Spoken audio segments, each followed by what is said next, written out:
Hey guys, and welcome to Ozzie Reviews. Today I'm checking out the Sig Sauer 1911 pistol in 22 long rifle. Now this pistol is a full-size 1911. It's pretty much identical to the GSG or German sport gun. It's the only difference I found was just with the Sig Sauer is you could get all these other cool colours. So the one I've got here is in the flat dark earth.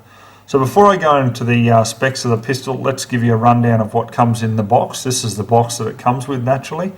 You've got the manual here. You guys know I always harp on about reading the manual, and this is important with this pistol because I found out here there's a little disclaimer saying that this pistol is designed to function with 22 high velocity ammo only. But anyhow, look, as part of the review, what I'll do later on when we get to the range is I'll run some subsonics and then some standard ammo through it, and just out of curiosity see how it performs. Got a couple of tools here. There's also 2 extra front sights, so depending on what ammo you find you want to use in the pistol, you can actually adjust the sights there accordingly, or replace them I should say.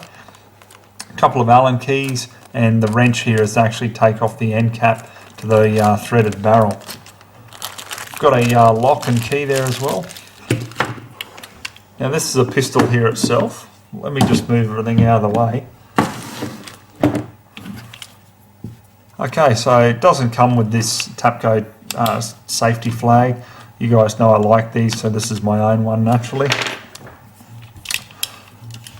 Okay, so a few specs on it. First of all, as you can see, full size, so you've got no dramas at all in using it for sports shooting here in Australia, because the barrel's about just a little over 5 inches, or about 129 mil, so that's compliant for sports shooting in all states and territories here in Australia. Now it weighs about 1 kilo, so just a little over 2 pounds. It's really got the feel of the real 1911 when you pick it up. It's got the weight and just the general feel of it, which I love. You've got the skeletonized trigger. You've also got ambidextrous slide safety here at the rear. Everything else is the same as per the 1911. You've got your mag release and your slide stop and different things all in the same position. There's nothing changed from the real 1911. You've also got your grip safety at the rear here. One thing I have to sort of, confess is with this pistol straight out of the box, the one thing that I absolutely loathed or hated was the magazine safety in it. So in other words, when you get one of these pistols straight out of the box, when you've actually got an empty mag in it like there is now, okay, you can't actually fire it. It will not let you fire. So that really annoyed me, because I like to be able to just drop the slide without a magazine in and, you know, release the hammer there. That's just something I like. So I couldn't do this straight out of the box, so I removed that feature immediately. It's just in your main housing at the back here. So pretty straightforward. If you want, just do a search on YouTube. I think there's a couple of videos getting around about it. But if not, you can send me an email. I can tell you how I did it. But yeah, that was one feature I just found very, very frustrating. But anyhow, each to their own. You may not have a problem with it, but I certainly did. Okay, the sights here, they're 3-dot yellow fast acquisition sights on there. You can adjust them obviously for windage, or you can just use one of the Allen keys here and undo them to move them left or right. You can't adjust them for elevation though, they are fixed, but that's where the 2 extra front sights come in handy, because obviously you can replace them depending on what ammo you're going to end up using through the pistol. You've got a nice hammer here as well. I just like it. It just stands out really. It's just a nice touch. The slide, everything here is finished with a desert tan or flat dark earth as they call it. I just thought that'd be just cool just to have a different coloured 1911 in the collection. Just overall really nice feature. Has the wooden double diamond grips on it as well, so really nice there. Now the magazine for the Sig is a 10-shot magazine. It's very well constructed. The overall physical appearance of it is to replicate the standard 1911 size magazine, and it feels that too in the weight of it. It's a very strong steel or metal construction, maybe an alloy, I don't know the exact material, but still very sturdy. The base plate on it and also the follower is just plastic. That's standard on a lot of magazines. You've got a tab in the middle here that you can just pull down with your thumb and finger, and then you can load up the magazine really easily. So overall, a really nice magazine, well constructed, and certainly looks the part. You can definitely put this in a lot of mag holders that are designed for the 1911.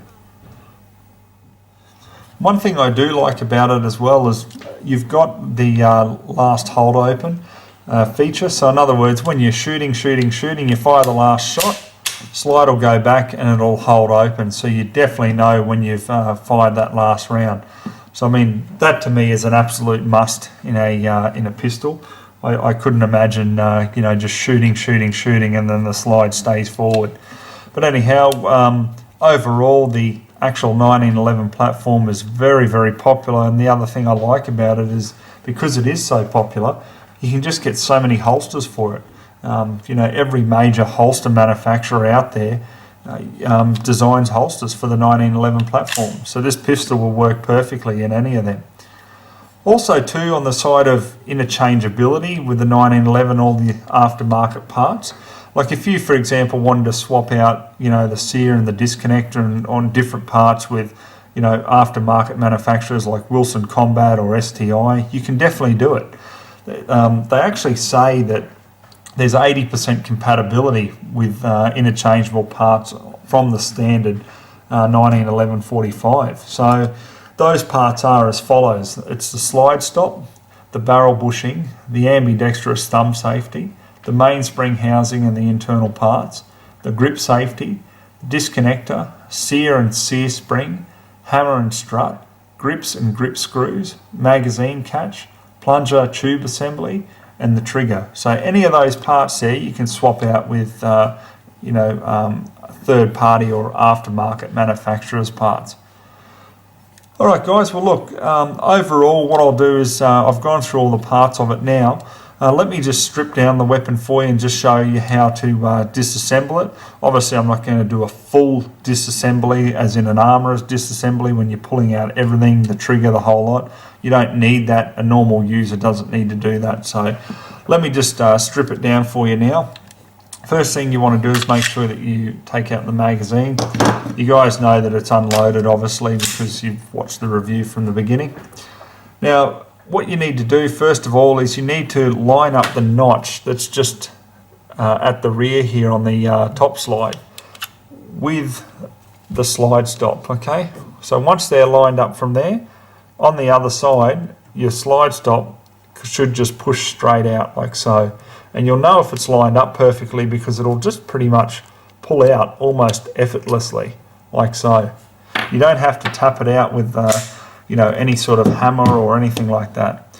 Now you've got two extra pins here on the Sig. What you'll need to do is you need the silver coloured Allen key out of the kit here. Now that one there is for your slide retention screw, which is just at the front. Okay, so you can just take that out.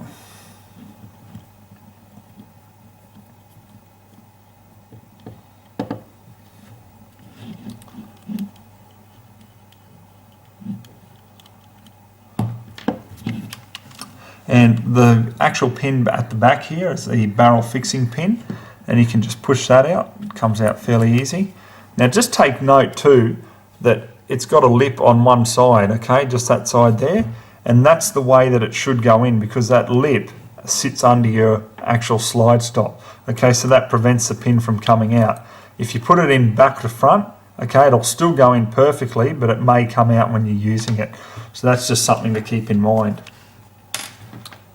Okay, so once those pins are all out, just as standard with stripping any 1911, all you need to do is just push in the recoil spring plug, turn your actual barrel bushing, okay, just, got the wrong way, sorry, turn it clockwise, pull out the recoil spring plug, take the recoil spring out, turn anti-clockwise on the barrel bushing, till it lines up, and then you can take it out as well.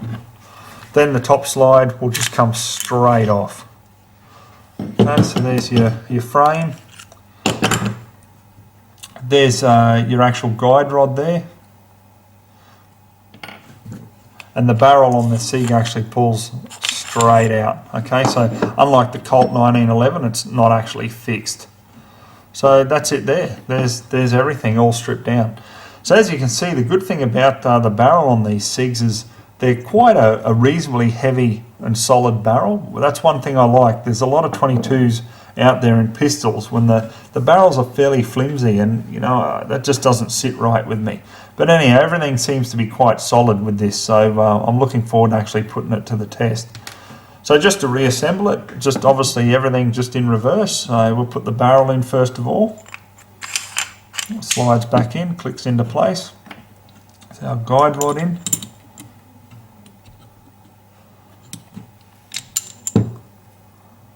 Well, put the slide on first.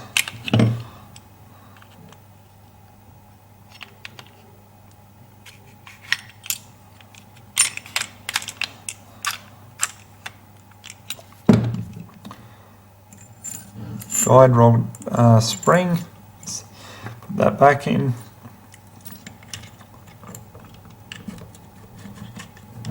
Recoil spring plug over it. And on goes the barrel bushing, like so. Then we'll just put our pins back in.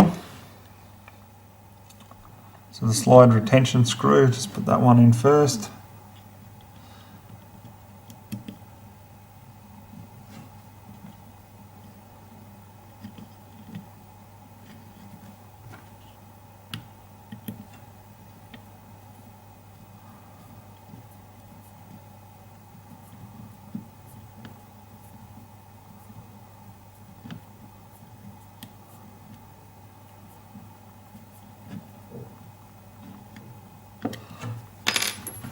Okay, next one is a barrel fixing pin. As I said, make sure that you put the lip side on the slide stop side. It pushes straight in. Then our slide stop goes in. Once again, you've got to pull the slide back until those notches line up, and then it just pushes in, easy as that. Okay, so once it's put back together, you really want to do a test of assembly, so to speak, just to make sure that everything works. So first of all, pull the slide back, make sure everything's working there. Put a magazine in, pull the slide back, make sure that it stops or holds to the rear on an empty mag. Drop it, and then obviously make sure that it fires. Okay, so everything seems to be working there just fine. Alright guys, so what we'll do is let's get out the range and put a few different types of ammo through this pistol, and just see in general the performance and how it goes. Okay, so I've got the Sig here. What I'm going to do is I'm just going to run 3 different types of ammo to start with. So first of all is just CCI standard, so we'll run 10 rounds through of that, then we'll go on to a few other brands, just 10 rounds of each. Got a target just out there at 8 to 10 metres away, so not too far. We just want to see how this goes for the first few shots.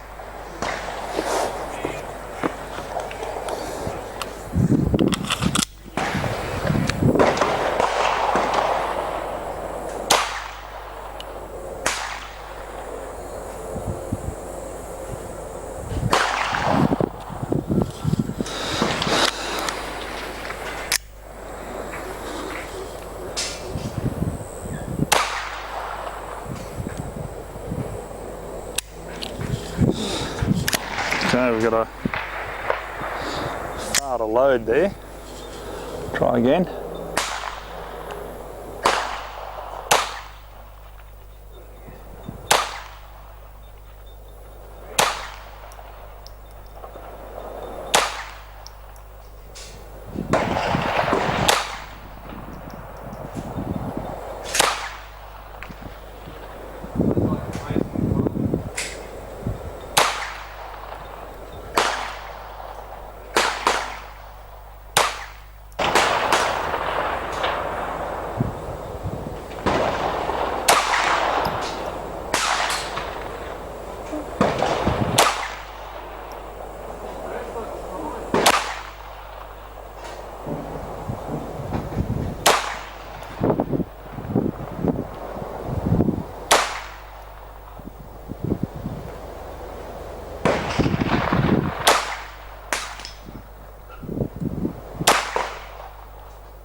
So far to eject.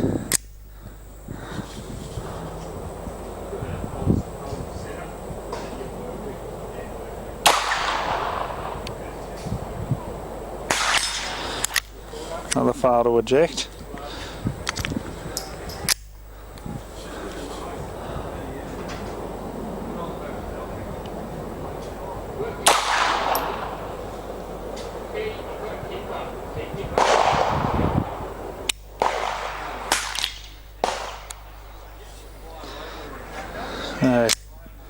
Another problem there. I'll try again.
Alright guys, so we'll have a look at the target there. The first one we just started off with the CCI standard.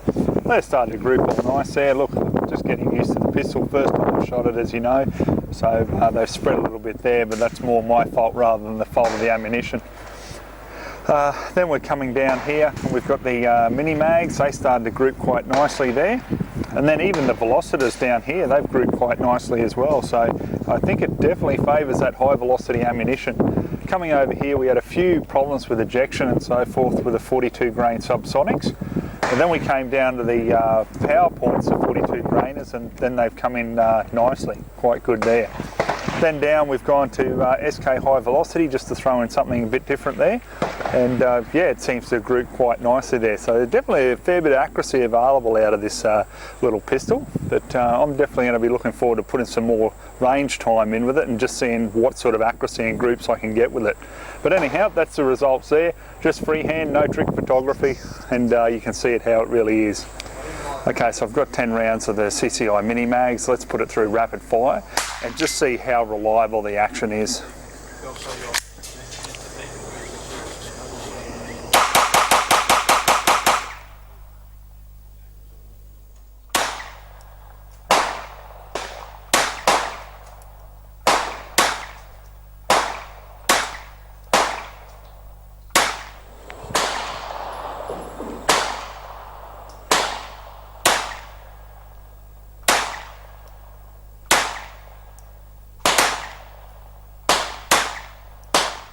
Alright guys, well look, the overall final comments or thoughts on the Sig 1911 and 22, it's ultra reliable provided you're using high velocity ammo with it. I found, as I said previously, just a couple of problems with the lower or standard velocity ammo, so if you do get one, just use that high velocity ammo.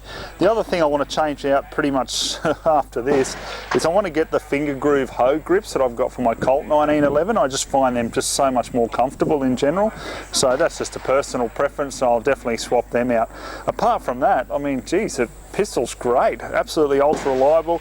A nice trigger on it overall. I'd like it a little bit lighter, but as for a standard out of the box trigger, fairly good. The sights on it are nice as well. You know, just overall really nice pistol for the price. I got mine $675 from Cleaver Firearms, so if you want one of these, be sure to log onto his website and go in and check one out in your own time. Alright guys, till next time, we'll leave it at that. Thanks very much for watching.